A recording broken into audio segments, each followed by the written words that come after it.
Okay बच्चों, अभी हमने लास्ट टाइम पढ़ा था कहाँ तक? पोलेंगी के आंसर तक कि ये लड़की में कुछ तो है, हम ट्राई करके देखते हैं। There is something about her, it may be worth trying. तो रॉबर्ट जो कैप्टन है वो क्या बोलता है? Oh come on Polly, you must be out of your mind. तुम्हारा दिमाग खराब हो गया, बोल रहा है वो। क्या बोल रहा है? तुमको तुम्हारा दिमाग खराब क्यों? क्योंकि तुम ये लड़की की बात सुन रहे हो। तुमको क्या लगता है ये सच में होगा? हम्म? तो पोलेंगी क्या बोलता है? इसमें ब्रैकेट में क्या लिखा है? अनमूव्ड। ये जो ब्रैकेट्स में जो लिखे हैं ना, स्लोली, अनमूव्ड, फिर ऊपर ये स्माइलिंग, ये सब उनका रिएक्शन के बारे में बता रहा है। It is not talking about their talk, they are not saying these things. ये इनका रिएक्शन है। तो अभी पोलेंगी स्लोली मतलब धीरे से बोलता है, there is something about her, it may be worth trying. वो सोच के बोल रहा है, साहब इसमें कुछ तो है, ट्राई कर सकते हैं। तो रॉबर्ट क्या बोलता है? तुम्हारा दिमाग खराब हो गया। तो पोलेंगी ने क्या बोला? जब पोलेंगी को रॉबर्ट ने ऐसा बोला तो अनमूव्ड मतलब उसको कुछ फर्क नहीं गिरा। अनमूव्ड, उसको कुछ फर्क नहीं गिरा। तो क्या बोलता है उसको? What is wrong with it? The dolphin is in Chinon like a rat in a corner except that he won't fight. The English will take Orleans, he will not be able to stop them. इसका मतलब क्या है? ये जो idea है उसमें गलती क्या है साहब? जो जो जो डॉल्फिन है जिधर उसके पास जाना है वो शिनॉन में है। He is like a rat in a corner, मतलब वो उसको जो इंग्लिश ने उसको एक कोने में पकड़ के रखा है। मतलब पकड़ा नहीं है इन द सेंस, उसको कोने में करके रखा। मतलब अभी वो एक चूहे के जैसा हो गया जो एक कॉर्नर में अटका हुआ है। और लेकिन वो लड़ने को भी तैयार नहीं है। ठीक है, वो ऐसे सिचुएशन में है कि वो एक कॉर्नर में अटक गया है, लेकिन फिर भी वो लड़ने को तैयार नहीं है। ऐसे टक्कर में क्या होगा? इंग्लिश जो है वो ऑर्लिन्स को ले लेंगे। फिर क्या होगा? वो रोक नहीं पाएगा उसको। He will not be able to stop them. जो डॉल्फिन है शिनॉन करके जगह में है और वो कोने में अटका हुआ है। मतलब कोने में अटका मतलब उसको अभी उसके पास ज़्यादा कुछ ऑप्शन नहीं है लड़ने के अलावा, लेकिन वो लड़ना भी नहीं चाहता। ठीक है, तो फिर क्या होगा? अल्टीमेटली इंग्लिश ऑर्लिन्स को ले लेंगे, फिर वो उसको रोक भी नहीं पाएंगे। तो ऐसा सिचुएशन में अभी ये लोग हैं। तो रॉबर्ट क्या बोलता है? He beat the English the year before last at Montargis, I was with him. पिछले साल तो उसने इंग्लिश को हराया था मोन्टार्गिस में, मैं भी उसके साथ था। वो बोल रहे तो अभी क्या हो गया उसको? तो पोलेंगी क्या बोलता है? But his men are cowed. Cowed मतलब स्केर्ड, डरे हुए हैं। उसके आदमी लोग डरे हुए हैं। And now he can't work miracles. उसके आदमी डरे हुए हैं, और जब आदमी डरे हुए रहते हैं तो कैसे लड़ने वाले हो? अगर तुम डरोगे कि मेरी जिंदगी चली जाएगी तो कैसे लड़ाई करोगे? ठीक है, but his man way cowed and now he can't work miracles. वो कोई चमत्कार तो नहीं कर सकता, है ना? तो and I tell you that nothing can save our side now but a miracle. ये भी वो बोलता है। तो पोलेंगी क्या बोल रहा है इसका मतलब क्या है? ये बोल रहा है कि इसके आदमी डरे हुए हैं। किसके आदमी? डॉल्फिन के आदमी डरे हुए हैं, और वो कुछ चमत्कार तो कर नहीं सकता। लेकिन अभी हम लोग ऐसे सिचुएशन में हैं कि चमत्कार के अलावा कुछ होएगा भी नहीं। हमको एक चमत्कार की जरूरत है, वो ऐसा बोल रहा है। ओके, तो फिर क्या होता है? रॉबर्ट क्या बोलता है? Miracles are all right Polly, the only difficulty about them is that they don't happen nowadays. Robert क्या बोल रहा है? यार चमत्कार तो ठीक है पॉली, लेकिन एक ही प्रॉब्लम है, आजकल चमत्कार होता ही नहीं है। ऐसा बोल रहा है। मतलब वो भी थोड़ा सा डाउटफुल है कि ये क्या हो रहा है। ओके, तो पोलेंगी क्या बोलता है? आई यूज टू थिंक सो, मैं भी ऐसे ही सोचता था। I am not so sure now, लेकिन मैं अभी इतना श्योर नहीं हूँ। मेरे को भी पहले लगता था कि चमत्कार नहीं होता, लेकिन अभी मुझे डाउट हो रहा है। देर इज समथिंग अबाउट हर, मतलब ये लड़की के बारे में कुछ तो है। I think the girl her self is a bit of a miracle. मेरे को तो ऐसा लगता है कि वो लड़की अपने में ही एक टाइप की चमत्कार है। वो लड़की के अंदर कुछ तो ऐसा जादू जैसा था कि वो दूसरों के ऊपर कर देती थी कि लोगों के अंदर हिम्मत आ जाती थी। वो ये बात कर रहा है, वो लड़की के अंदर कुछ तो है जिसकी वजह से वो खुद भी एक चमत्कार जैसे है। फिर क्या बोलते हैं? Anyhow this is our last chance. Anyhow मतलब जो भी हो, एनी हाउ मतलब जो भी हो, this is our last chance मतलब ये हमारा आखिरी चांस है। इसके बाद हमको चांस मिलेगा नहीं। इंग्लिश ले लेंगे और हम उनके बंदी हो जाएंगे। Let see what she can do, हम लोग देखते हैं हम क्या कर सकते हैं। तो रॉबर्ट वेवरिंग मतलब वो श्योर नहीं। इधर तुम्हारे वेवरिंग में क्या लिखा है? हेजिटेटिंग, यानी कि वो श्योर नहीं है। क्या करना है उसको कुछ समझ में नहीं आ रहा। फिर बोलता है यू रियली थिंक दैट, तुमको सच में ऐसा लगता है?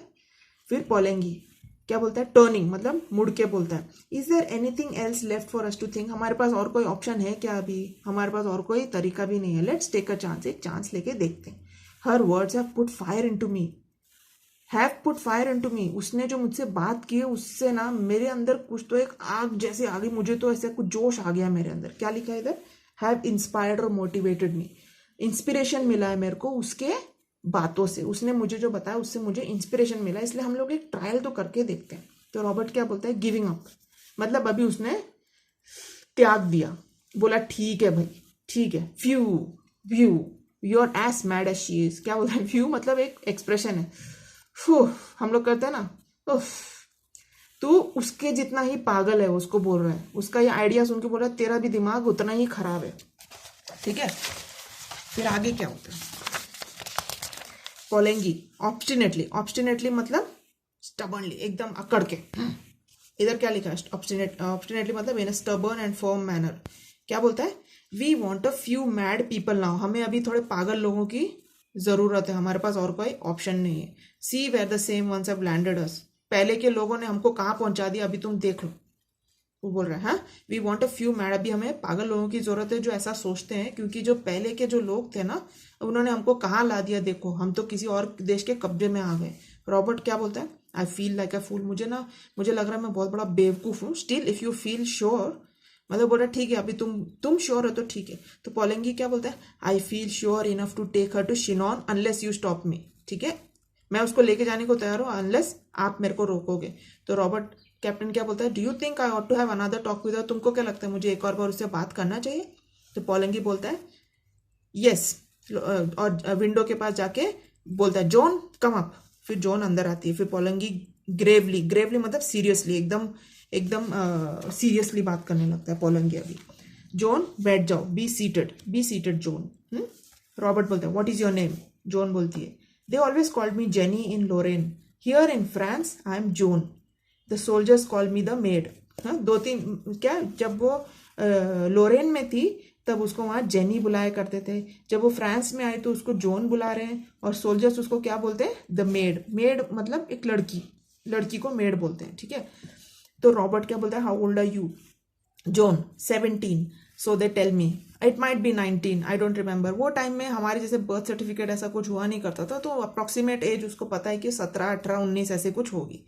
Robert, I suppose you think raising a siege is as easy as chasing a cow out of a मेडो।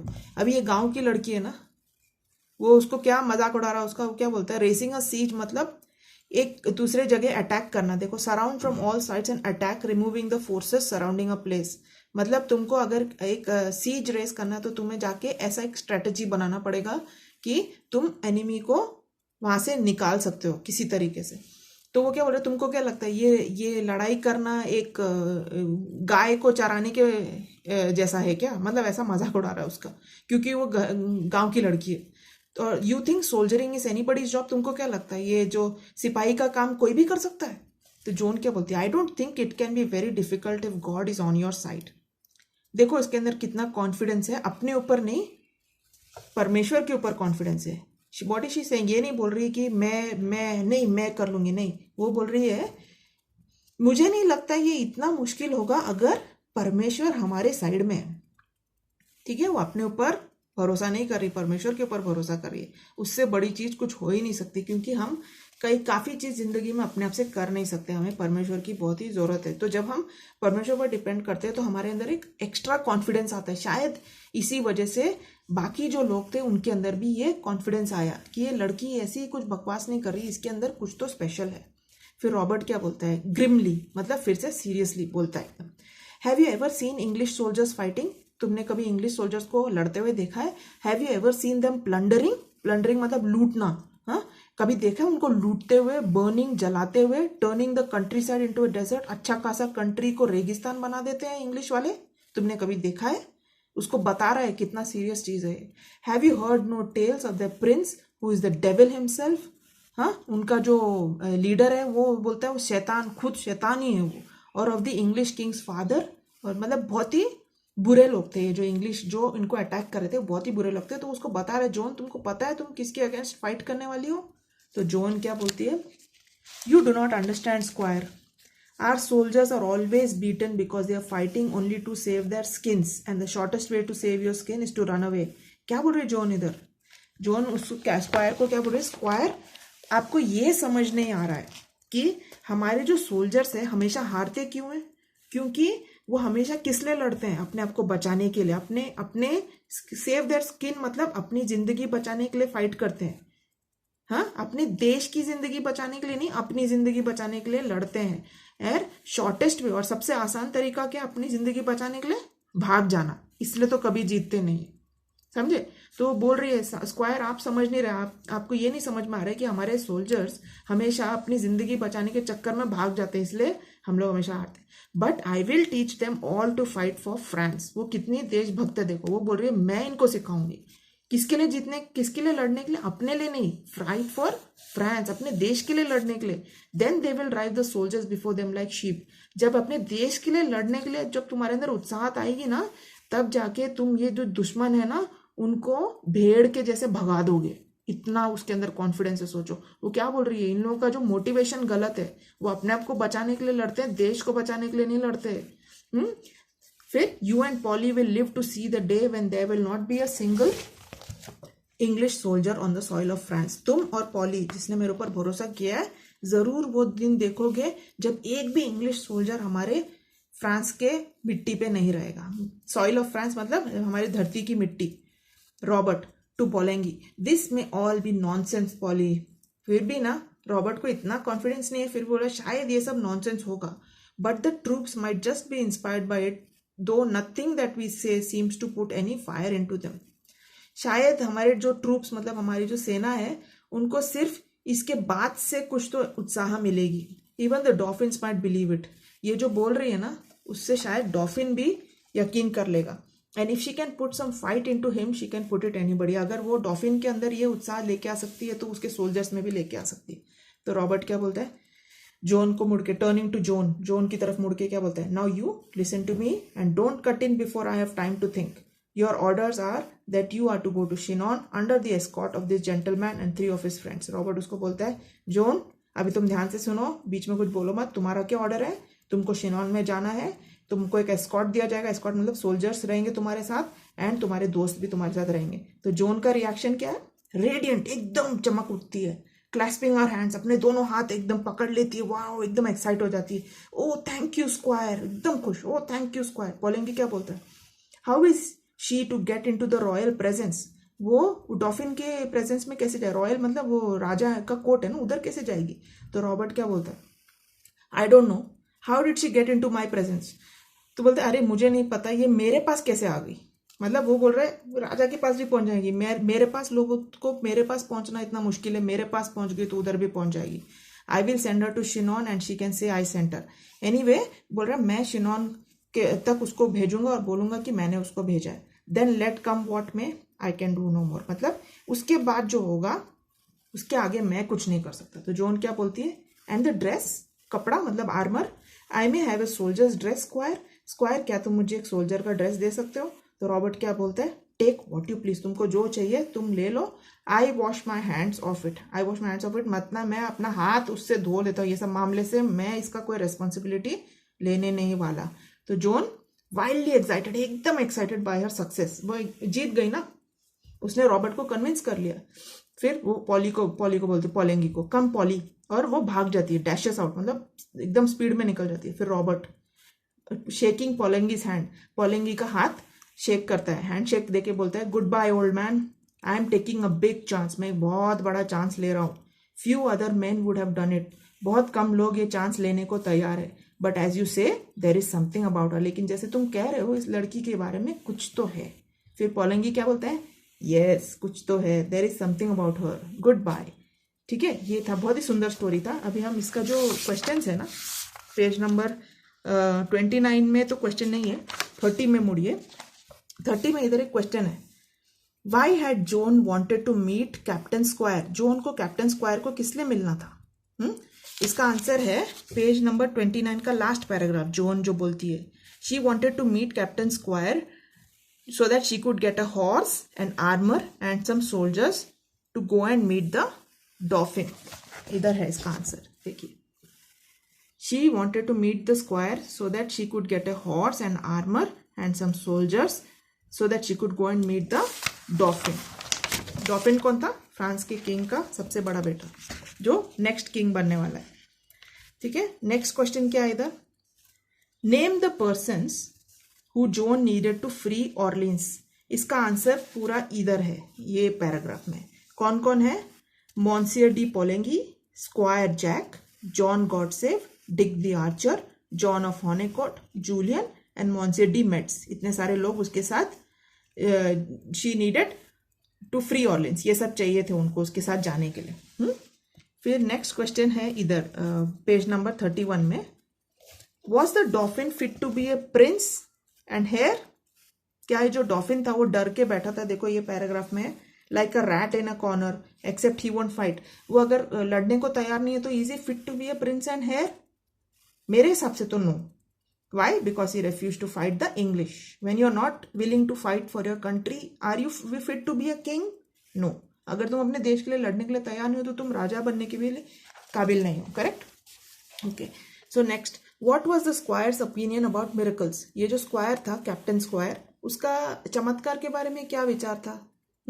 इस पैराग्राफ में पढ़ते हैं. देखो क्या बोलता है. Miracles are all right Polly, the only difficulty about them is that they don't happen nowadays. वो क्या बोल रहा है? उसका मतलब क्या है? The squire didn't believe that miracles still happened. Squire को अभी आजकल चमत्कार में इतना यकीन नहीं था वो टाइम में ना, जब ये स्टोरी लिखा था. ठीक है. फिर नेक्स्ट क्वेश्चन है नेक्स्ट पेज में इधर. What did Robert accuse Poulengy of. Robert ने किस बात के लिए पोलेंगी को अक्यूज किया? He accused Poulengy of being as mad as he thought Joan to be. ये प्रीवियस पेज में देखो वो बोलता है कि लास्ट में, view you are as mad as she is. तो वो है उसका एक्यूजेशन कि तू पागल है. What is that? He accused Poulengy of being as mad as he thought Joan to be. Okay. फिर next question, what shows Joan is a person of immense faith. इस स्टोरी में क्या दिखाता है कि जोन के अंदर बहुत ही ज्यादा विश्वास है. वो क्या बोलती है इधर? I don't think it can be very difficult if God is on your side. She didn't think that anything was difficult if God was on their side. That shows that she was a person of immense faith. बहुत ही विश्वास करने वाली लड़की थी, वो ये paragraph दिखाता है. She didn't think anything was difficult if God was on her side. Now next question नीचे, why were the French soldiers always beaten? इस लास्ट पैराग्राफ में इसका आंसर है. Why were the French soldiers always beaten? Because they were fighting only to save their skins. अपने आप के लिए, and not to, they were not fighting for their country, but they were fighting to save their skins. That's why the French soldiers were always beaten. तो इसका answer कैसे लिखोगे? The French soldiers were always beaten because they always fought to save their skins, not to fight for France. Okay. फिर इधर next question है, What dress did Joan want? Zone को कौन सा कपड़ा चाहिए था? She wanted a soldier's dress. What made Robert finally agree to the plan? Robert thought that her spirit to fight would at least put some fire into the troops and inspire them to fight. Robert ने finally क्यों agree किया? उसने सोचा कम से कम इसका जिसके अंदर जो जोश है लड़ने का, उसकी वजह से जो आदमी, ये तो लड़की है, ये लड़की के अंदर लड़ने का इतना जोश है तो शायद हमारे जो सोल्जर्स है, जो इतने सारे लड़के हैं, उनके अंदर भी शायद जोश आ जाएगा लड़ने का. इसलिए उसने फाइनली एग्री किया. ओके. अभी ये जो इंग्लिश वर्कशॉप है वो हम नेक्स्ट लेसन में करेंगे. Thank you.